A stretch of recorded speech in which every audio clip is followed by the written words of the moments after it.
la nueva Miami Latina, y ahora está presentando American Sarmiento, a donde recorrió Nueva Inglaterra, Ontario, Pensilvania, buscando la huella de Sarmiento, y reflexiona sobre esos 2 meses de Sarmiento allá. ¿Qué tal, Hernán? ¿Cómo andás? Bien, gracias. Contanos, ¿por qué escribir sobre esto ahora? Es difícil de explicar por qué.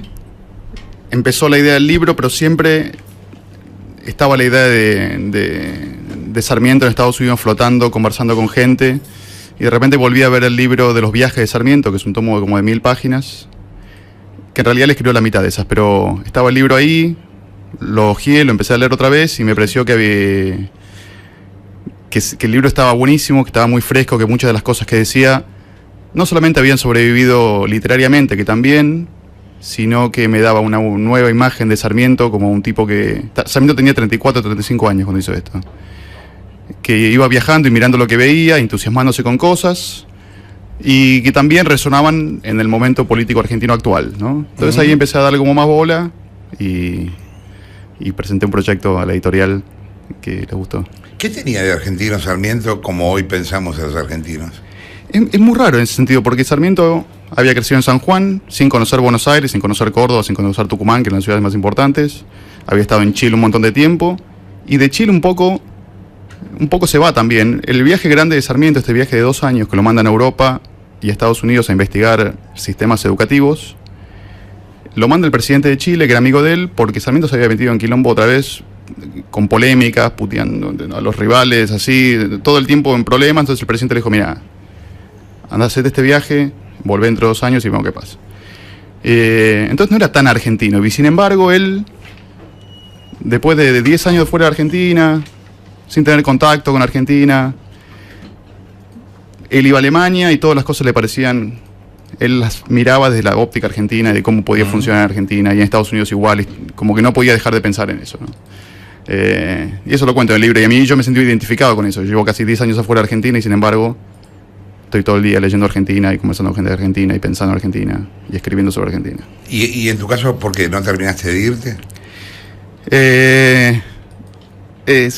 Sí, esa es una frase que sería un poco una derrota, pero un poco es así. La verdad que encima con las tecnologías es mucho más fácil estar en contacto con la familia, incluso los amigos. Escribo para Argentina ahora, cosa que hace unos años no escribía tanto, entonces eso también volvió a reconectarme mucho. Contame cómo planteas el libro American Sarmiento. El libro es un escritor muy parecido a mí que sale en busca de este libro de Sarmiento y de los viajes. Entonces voy a las cataratas del Niágara, a Montreal, a Boston, a ver cómo está ahora eso y por qué lo fascinó a Sarmiento. Y un poco el narrador quiere también encontrarse un poco a sí mismo y implicar un poco a Argentina. En un momento me obsesiono mucho con un tipo llamado Allison Bunkley, un gringo que en los años 40 hizo un poco lo mismo que yo. Viajó a Argentina, el primer viaje era Perón presidente, Perón recibe una Casa Rosada, le da un busto, y en el segundo viaje que hace a Argentina, ya la cosa con Sarmiento estaba más... la popularidad de Sarmiento había bajado, el gobierno trataba muy mal a Sarmiento, había sacado estatus de Sarmiento, y estaban persiguiendo periodistas. Entonces este Bunkley vuelve a Princeton, donde trabajaba, y se convierte como en un Sarmiento de Perón. Empieza a publicar una gacetilla que mandaba a universidades y a políticos gratis, con información que traía de Argentina, todo muy antiperonista. Y después el tipo murió trágicamente muy joven, y quedó un poco así, su obra un poco paralizada, pero nada, el libro es un poco seguir a Sarmiento y a este tipo, y a ver cómo siguen vivos aquellos viajes de Sarmiento, que para mí siguen muy vivos. Sarmiento era un tipo muy polémico acá, peleador. Bueno, de hecho decís que el viaje tiene que ver, los viajes a Europa y Estados Unidos tienen que ver con eso. ¿Era lo mismo en Estados Unidos o tenía una visión ingenua sobre los yanquis? Un poco ingenua era, pero para mí uno de los puntos del libro es, él tenía muchas ganas de enamorarse de algo, porque él había estado en Francia, que era un poco su gran amor político de juventud. Él, cuando había escrito Civilización y Barbarie en el Facundo, en su cabeza, a veces incluso explícitamente, civilización era Francia, pero llegó a Francia, a París y a las ciudades donde va, y le pareció que los campesinos estaban mal vestidos y no tenían cultura, y la gente en las ciudades era caótica, la política le parecía con un circo, que se decía democracia, pero no votaba nadie. Entonces quedó muy desilusionado de Francia. Y entonces él, cuando cruza el Atlántico hacia Estados Unidos, él dice que está muy deprimido, no dice por qué, pero como que estaba de mal humor. Yo creo que cuando él llega a Nueva York, no solamente le gusta Estados Unidos genuinamente por sus ideas, que después las explica muy bien, pero sino además estaba necesitando una idea de civilización para reemplazar a Francia. Entonces el libro, a veces la parte de Estados Unidos, que es la que yo me concentro, a veces es la carta a una novia nueva, ¿no? Tiene un entusiasmo y un amor y una idealización que a veces superan un poco un análisis más racional, ¿no? ¿Y el mundo político americano en aquel momento lo conoce a Sarmiento? ¿Tiene algún tipo de interacción o era un desconocido estudiando Estados Unidos? En ese momento un desconocido total. Después, cuando 20 años después Sarmiento vuelve a Estados Unidos como embajador de Mitre, tiene algunos contactos con gente, con intelectuales locales, en parte porque Mary Mann, que era la viuda de Horace Mann, que era el que había inspirado todo el tema de las escuelas argentinas, estaba casada con Hawthorne, que era un novelista bastante conocido todavía, y él lo introduce ahí al círculo de Harvard, etc. Sarmiento quería que le dieran un doctorado honoris causa de Harvard, a pesar que no había terminado ni el colegio, no se lo dieron. Después consiguió uno de Michigan, que le gustaba. A Sarmiento le gustaban mucho los títulos, a pesar de que tenía esta cosa ambivalente con la educación, ¿no? Como que era muy autodidacta y orgulloso de ser autodidacta, pero iba buscando a la vez títulos. necesitaba la aprobación de la academia, digamos. Exactamente. ¿Flavia? Cuando te metes a investigar, porque claramente lo que haces es a partir del libro de viajes, empezás como una investigación, supongo, sobre más de la vida de Sarmiento. ¿En qué te cambió la imagen que vos tenías y que habías construido en tu cabeza con tus lecturas previas o la escuela al Sarmiento con el que te encontraste, o simplemente reforzó lo que ya...? No reforzó nada, sobre todo porque es un Sarmiento más joven ¿no? La idea que uno tiene a través de la escuela sobre la vida de Sarmiento tenemos una imagen de él más de madurez, el Sarmiento presidente, ¿no? Claro. Y este es un tipo de 35 años, la verdad que tiene todo por hacer todavía, incluso sus relaciones personales son un caos, lo van a hacer un caos toda su vida, y que se ríe mucho de sí mismo, cuenta anécdotas en las que queda bastante mal parado. En un momento él estaba viajando con un chileno, se llama Santiago Arcos, y se desencuentran en Pittsburgh, y está 2 días sin plata dando vueltas por ahí, no sabe hablar el inglés todavía, habla muy mal, entonces, y él se burla de su propio inglés y todo. Entonces este Sarmiento de 1847, 1848, cuando termina de escribir esto, me parece que todavía se permitía mucho burlarse de sí mismo y contar todas estas cosas. Ya 2 años después, cuando escribe, por ejemplo, Recuerdos de Provincia, ya es más serio sobre sí mismo. Recuerdos de Provincia es, yo ya veo que Rosas se está cayendo, y es una presentación en sociedad de un tipo que quería ocupar la política, digamos. En Viajes todavía, él creía que Rosas iba a ser eterno, entonces es más juguetón y menos pretencioso, etc. En Recuerdo de Provincia ya hay claramente una campaña de imagen propia mucho más alevosa, que para mí le quitan un poco de gracia. ¿Qué pasó con Sarmiento y las chicas en Estados Unidos? Hay muchos cuentos y no se sabe tanto. En este primer viaje no menciona nada. Después, en su segundo viaje, él tiene como un romance con una señora que se llama Ira Wickersham, que estaba casada. Siempre Sarmiento está con las casadas y con gente que no puede acceder, y es todo un problema, o con las hijas de sus amigos. Otro de sus romances largos fue con Aurelia Vélez Arfield, que es la hija del Mazo Vélez Arfield, que es un gran amigo.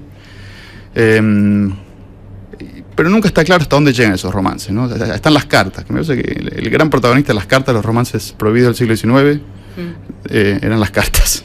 Y ella se le queja mucho, después ya con Sarmiento presidente y todo, dice que no le da bola y dice, mira, soy presidente. Desde tiempos inmemoriales la gente revisaba la correspondencia. Vos me criticás a mí porque reviso los mails, mira, ahí tenés.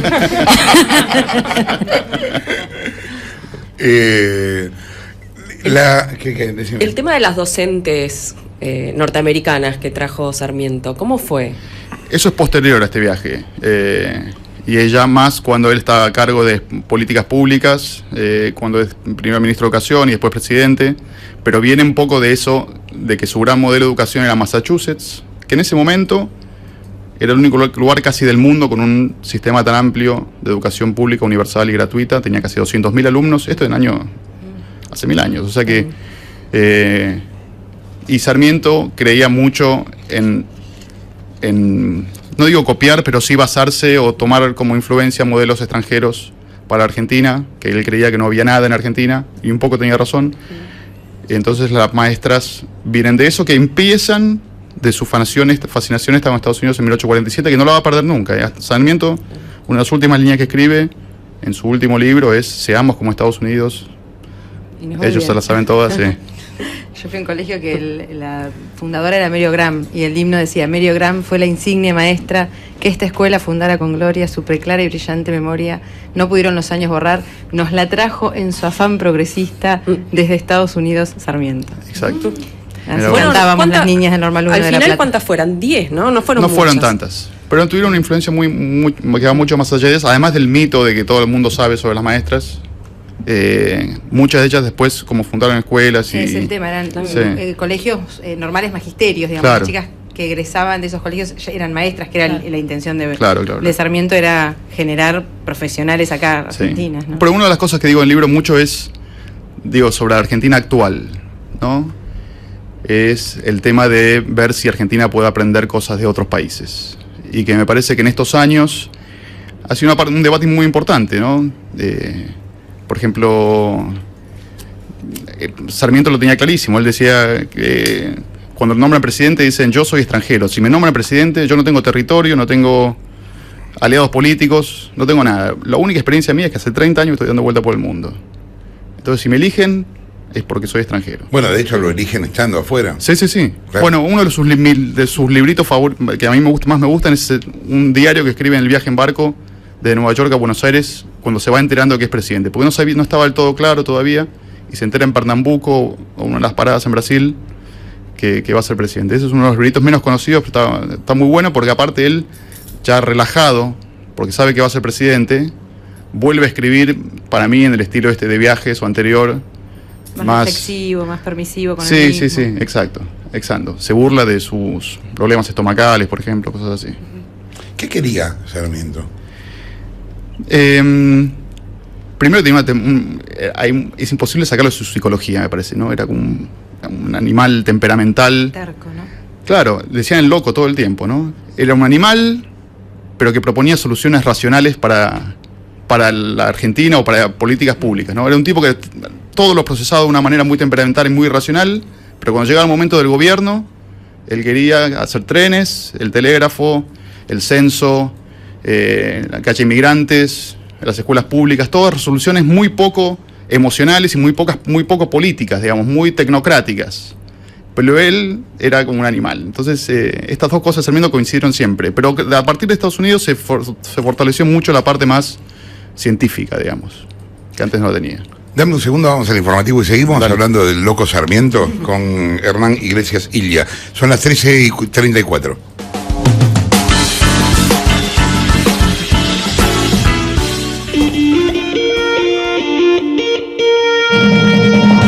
Mitre informa primero.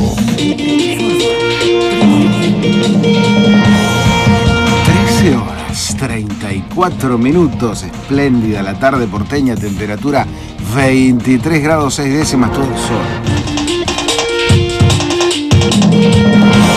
Allanan las oficinas de Telecom Italia en Roma. Es por la venta de la filial en la Argentina. El operativo se efectúa por pedido de un grupo de accionistas minoritarios de esa empresa. Funcionarios de la Guardia de Finanzas buscan información relacionada con los temas tratados en los últimos días por la compañía, entre los que se encuentran la venta de las acciones de Telecom Argentina. Recordamos que Telecom Italia aceptó una oferta del fondo FinTech para comprar su parte en Telecom Argentina por $1.000 millones. Deportes. Fútbol. Uruguay ya está con un pie en el Mundial. Le gana Jordania de visitante 3-0. Van 31 minutos del segundo tiempo. La revancha se jugará en Montevideo el 20 de este mes. En Buenos Aires, cielo despejado, temperatura 23 grados 6 décimas, humedad 48%. Mitre informa primero.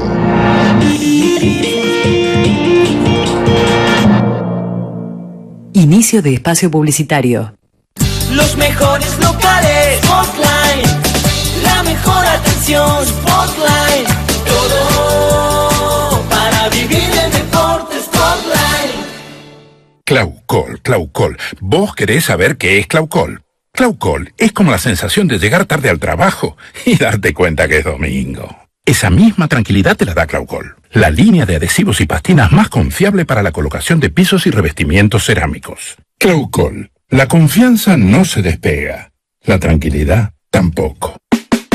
Hola, préstame atención un toque. Sí, vos, que seguro estás en el trabajo o preparando un examen. Bueno, tengo algo nuevo para contarte. Llegó la nueva mini lata de Coca-Cola. Ideal para tomarse un recreo y darse un pequeño gran gusto. Ah, y a un precio mini. Nueva mini lata de Coca-Cola. Disfrutala en grande.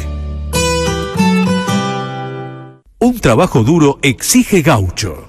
Gaucho. Indumentaria resistente. Claucol, la línea de adhesivos y pastinas más confiable para la colocación de pisos y revestimientos cerámicos. Claucol, la confianza no se despega, la tranquilidad tampoco. Lo primero es la salud, lo segundo saber qué hacer con ella. Pharmacity te invita al ciclo Bienestar en Acción, donde vas a encontrar talleres de pintura, artes plásticas y cocina, entre otros. Entrá a pharmacity.com.ar. Pharmacity, la salud también se contagia. Botas Calfor Pampeana, la mejor bota argentina. Calfor Pampeana.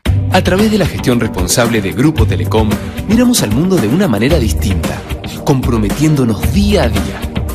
Somos conscientes del potencial que aportan las tecnologías al desarrollo de las personas. Por eso, desde Telecom, impulsamos proyectos de carácter tecnológico que buscan mejorar la calidad de vida de los argentinos. Una mirada diferente para un mundo diferente. Grupo Telecom. Informate sobre nuestros programas en telecom.com.ar. Sindicato Único de Trabajadores del Estado de la Ciudad de Buenos Aires. SUTECBA. Un gremio que lucha, crece y avanza. Turismo todo el año para nuestros afiliados en nuestra residencia de San Clemente del Tuyú y en el nuevo hotel de Villa Gesell. Amadeo Genta, secretario general 2013-2017. Municipales de Capital. En Coca-Cola nos unimos a los locos que creen en un mundo mejor y ayudamos a contagiar el movimiento a los más chicos, a reciclar el plástico para volver a usarlo en nuevas botellas y a acercar el agua potable a diferentes comunidades. Coca-Cola apoya más de 3.000 proyectos sociales y ambientales en todo el mundo. ¿Y vos? ¿Estás suficientemente loco? Unite en coca-cola.com.ar. ¡Ensaladero! Hay hierbas al limón, vinagreta suave, hay provenzal con un toque de mostaza y oreganato con un toque de limón. Nuevo sabor para ensaladas Knorr. Mézclalo con 3 cucharadas de agua y 2 de aceite y agrégalo a tu ensalada de siempre. Riquísimo. ¿Vos qué gusto querés? Conoce más en knorr.com.ar. Yo solo duermo con Canon, con ningún otro duermo yo. Yo me renuevo con Canon, Canon es mi colchón. Coca-Cola Life. ¿La probaste? Es deliciosa y bajas calorías. Está endulzada naturalmente. Millones de argentinos ya le dieron su primer beso. Y el segundo. Y el tercero. Empezá a disfrutarla vos también. Coca-Cola Life. Destapa tu naturaleza. Fin de espacio publicitario.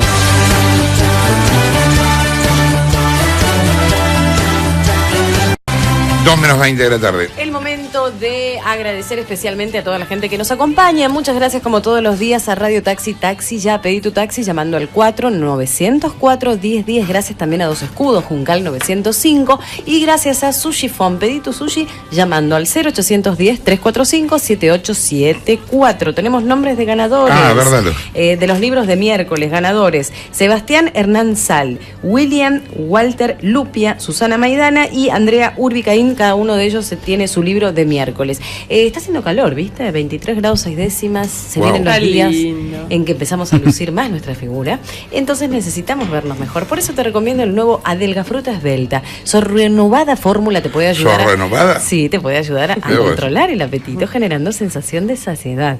Y recordá, si tu apetito se reduce, tu silueta también. Haceme caso, probá el nuevo Adelgafruta Esbelta. Un producto de Saint-Gothard siempre natural.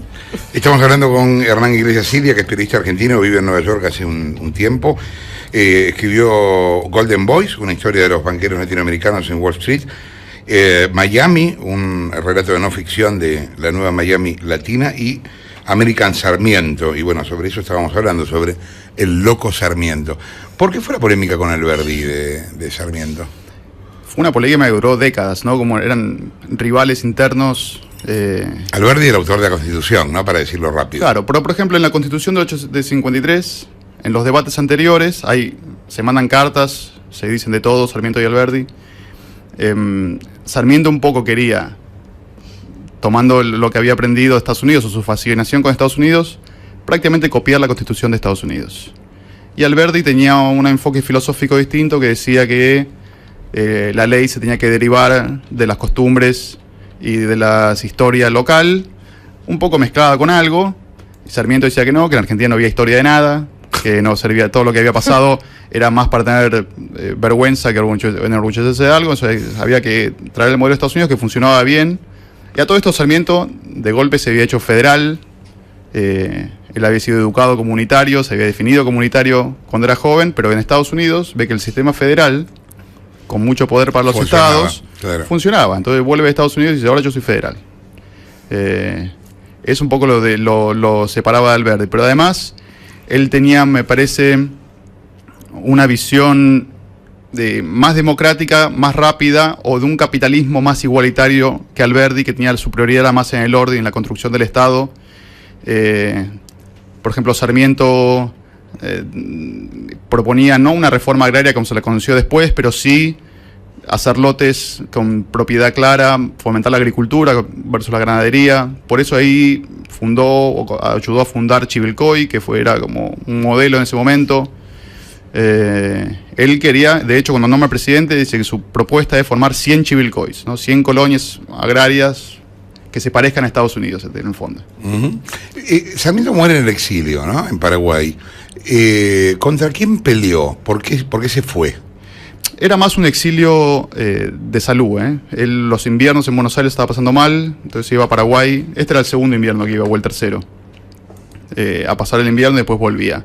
Pero en ese momento ya su influencia había bajado mucho, las nuevas generaciones lo tomaban un poco como un loco y un tipo con el que no se podía confiar, que no sabía armar nada. Algunas de las críticas son un poco las de Lita Carrió ahora.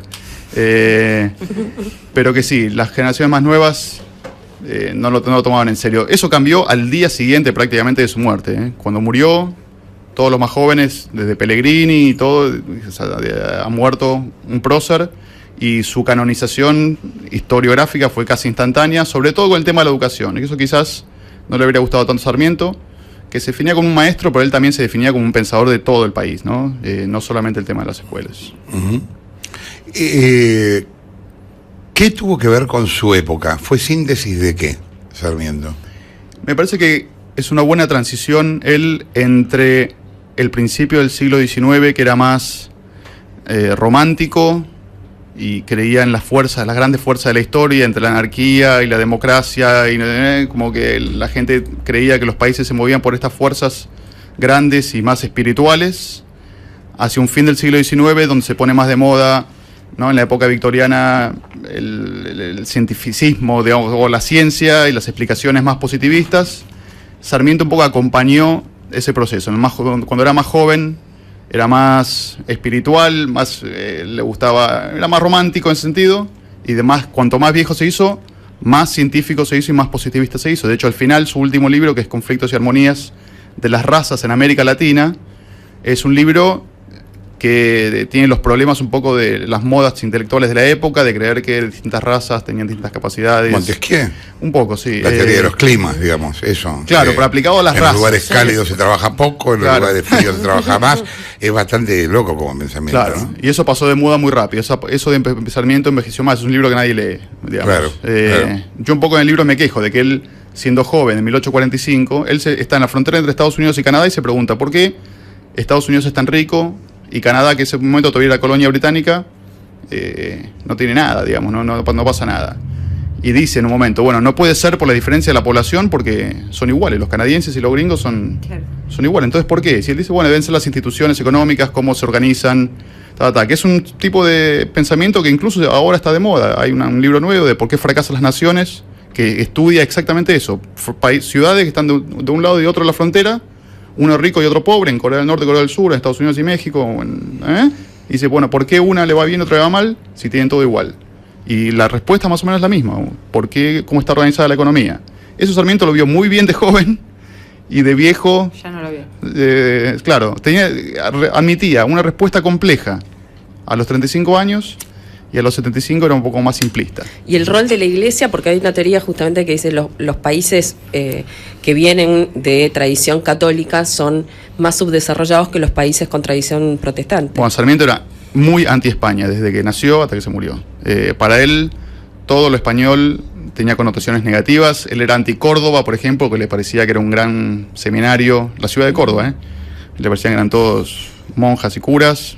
Toda la influencia española le parecía negativa, del principio hasta el final. Cuando va a España dice unas cosas terribles de España, en este mismo viaje. Eso ¿Era ateo, Sarmiento? Era masón, un masón de baja intensidad, digamos, ¿no? Por ahí porque le convenía o porque todo el mundo alrededor era masón. Pero sí, después con los años desarrolla como una comprensión de la religión, ¿no? De que gente pueda ser religiosa y no le hace mal a nadie, pero nunca fue muy pro-católico. Acá los miércoles en general recomendamos libros. Para alguien que nunca leyó nada, aparte de tu libro, ¿no? Sí. Que obviamente lo recomendamos muchísimo, de Sarmiento. Decís, bueno, yo nunca leí a Sarmiento. Vos, para alguien que nunca leyó Sarmiento, ¿qué le recomendarías que lea? Para mí los dos mejores libros de Sarmiento son Facundo y Viajes. Y creo que se pueden leer bastante bien. Y no hay que seguirlos al pie de la letra, ¿sí? Porque era una manera de escribir muy distinta, que de repente va a llegar 3-4 páginas aburridas. Las pasás y no te las pasás y no pasa nada. No hay que sentir que está todo escrito. Aparte Sarmiento era de los que escribían, él lo decía, sin leer. Él iba para adelante, y nunca se leía él a sí mismo. Y no creo que él sintiera que lo que estaba escrito estaba grabado en bronce. Entonces hay que leer esos dos libros, son bastante entretenidos, por partes. Entonces, si una parte te aburre, por ejemplo en la parte de Estados Unidos, a él que no le interesaban mucho las elecciones, encuentra un reporte de un viajero francés anterior y lo pone ahí. Son 20 páginas, entre comillas, de otro tipo, ¿viste? Bueno, esa parte no hay que leerlas, digamos. Pero eso, Viajes y Facundo creo que se leen bastante bien y hay que leerlas así, como uno, tratando de disfrutarlas, sin tratar de creer que es un trabajo ni nada. ¿Tu otro libro, Golden Boys, está publicado acá en Argentina? Sí, salió. Ahora está liquidado, está en la mesa de saldos o en internet, en Amazon. Pero se vendió bastante bien en su momento. Se vendió bastante bien en su momento, sí. Contanos qué contás ahí.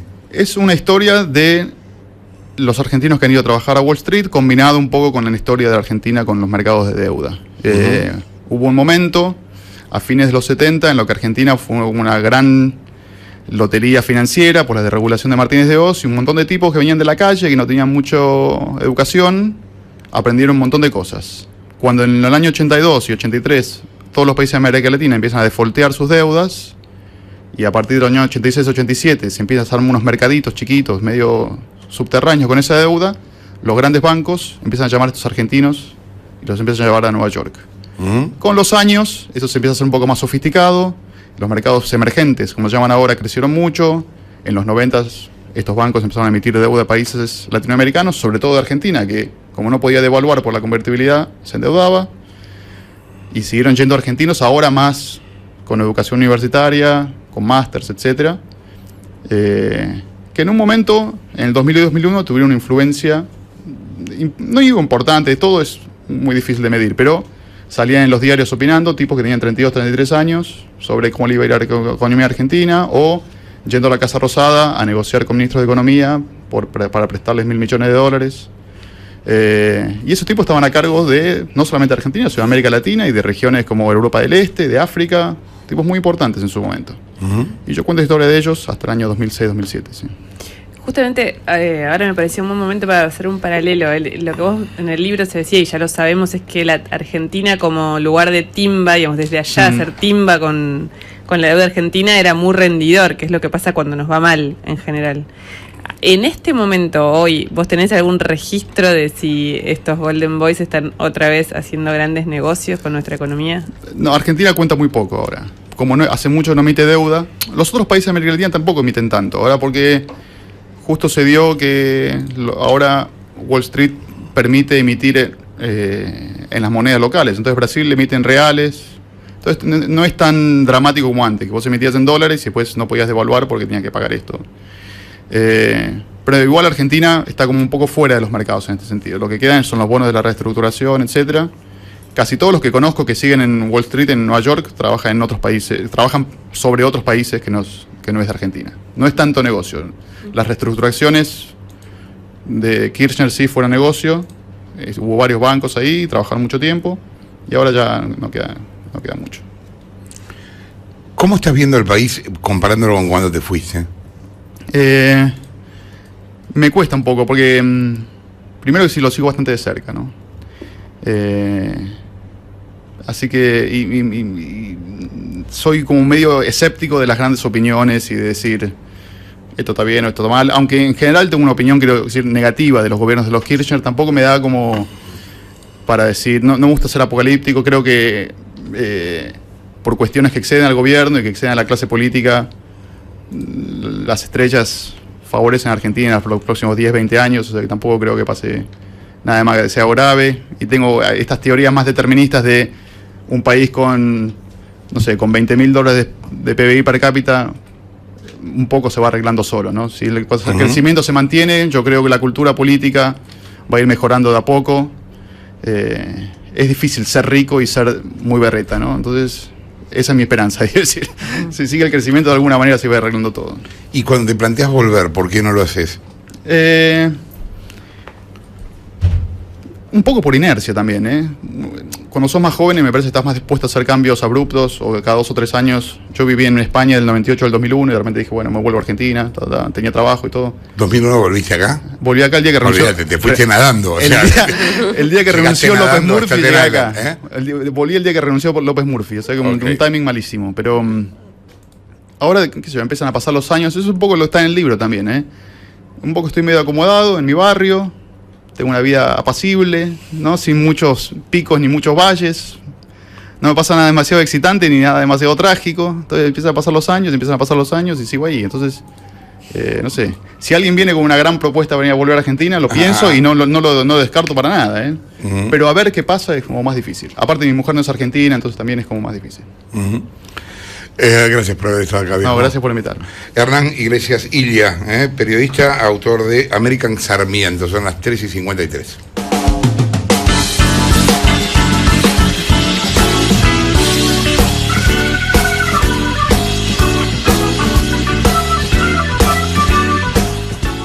Inicio de espacio publicitario. La obra social de la ciudad reafirma y apuesta a su sistema solidario, dando protección permanente a los trabajadores activos y pasivos de la ciudad de Buenos Aires. OSBA, la obra social de los trabajadores de la ciudad. Shell, desde 1914, continúa ofreciendo un futuro con energía para los argentinos. Hola, prestame atención un toque. Sí, vos, que seguro estás en el trabajo o preparando un examen. Bueno, tengo algo nuevo para contarte. Llegó la nueva mini lata de Coca-Cola. Ideal para tomarse un recreo y darse un pequeño gran gusto. Ah, y a un precio mini. Nueva mini lata de Coca-Cola. Disfrutala en grande. Alijor pone en tu mesa lo mejor. Ravioles de carne, pollo, ricota y 4 quesos. La mejor calidad al mejor precio. Pastas Alijor, siempre frescas porque se venden más. Botas Calfor Pampeana, la mejor bota argentina. Calfor Pampeana. Si hacer algo bueno por un extraño parece una locura, entonces volvámonos locos. Yo dejo libros en el parque para que otros los lean. Yo siempre le sostengo la puerta a quien está por entrar. Y yo dejo notitas buena onda en todos lados. Entrá a coca-cola.com.ar y unite a los locos que creemos en un mundo mejor.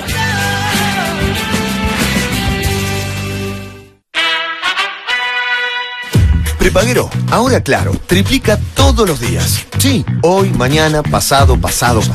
Todas tus recargas desde 30 pesos se triplican todos los días. ¿Todavía no sos Claro? Cambiate.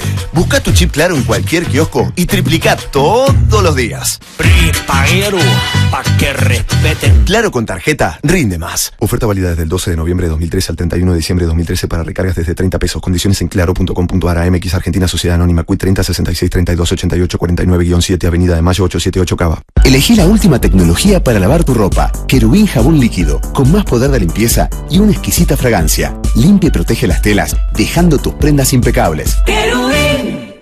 Fin de espacio publicitario.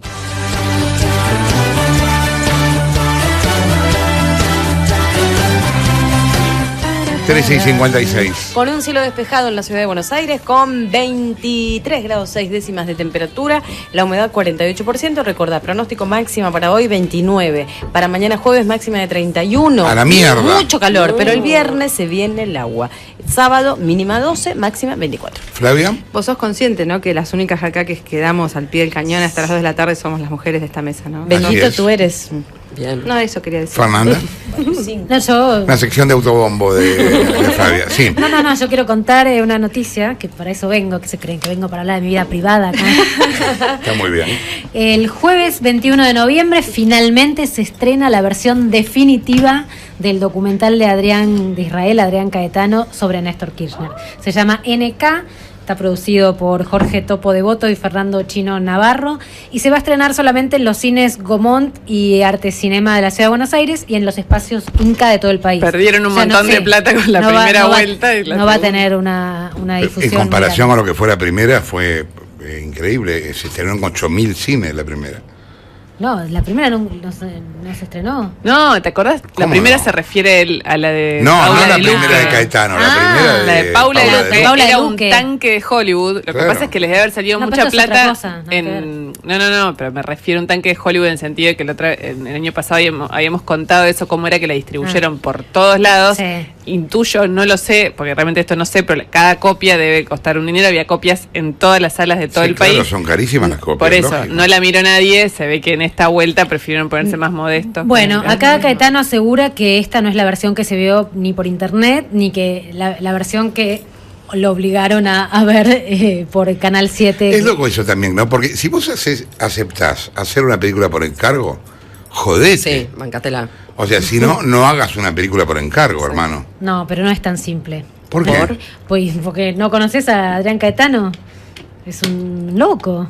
Bueno. Es una persona que yo creo que nunca él asumió que la película fue hecha por encargo. ¿Cómo que no? Si viene un tipo del gobierno y te da la plata... Pero él se posesionó con la historia y dijo, estoy haciendo arte. arte. Una cosa, si viene el Chino Navarro y te da la guita, ¿vos pensás que no te va a pedir que haga lo que quiere? Estamos todos locos. Pero él vio el lado positivo de la vida y dijo, yo acá voy a hacer arte, voy a hacer algo bueno.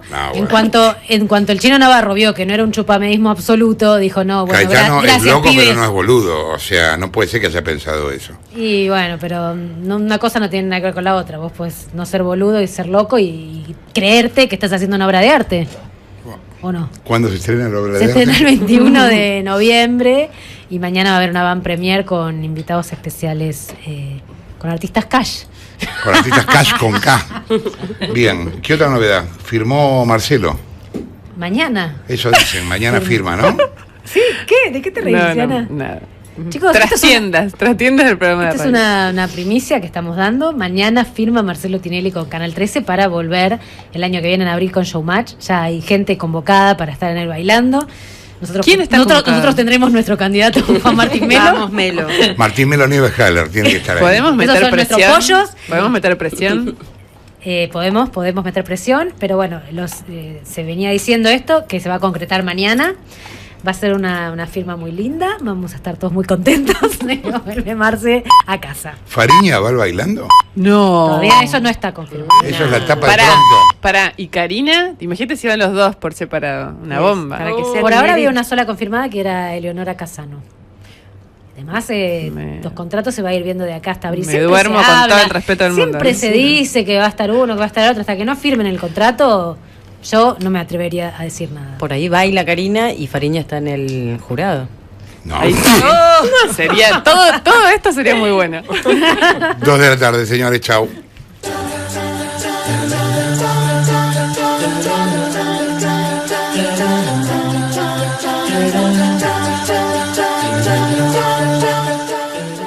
Presenta Amargos Marolio. Mitre informa primero.